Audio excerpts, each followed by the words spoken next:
ये बताइए कि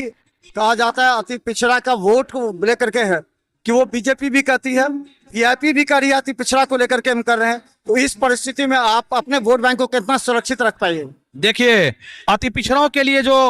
काम किया उन्होंने माननीय लालू प्रसाद यादव जी ने काम किया था। आप देखे होंगे 1990 के दशक में गरीब गुरबा दलित अति पिछड़ा भाई, हम लोग कहीं इतने गरीबी में थे कि हमारे जब लालू जी पहुंचते थे तो नहवा के बाल कटवाने का काम करते थे और गरीब गुरबों को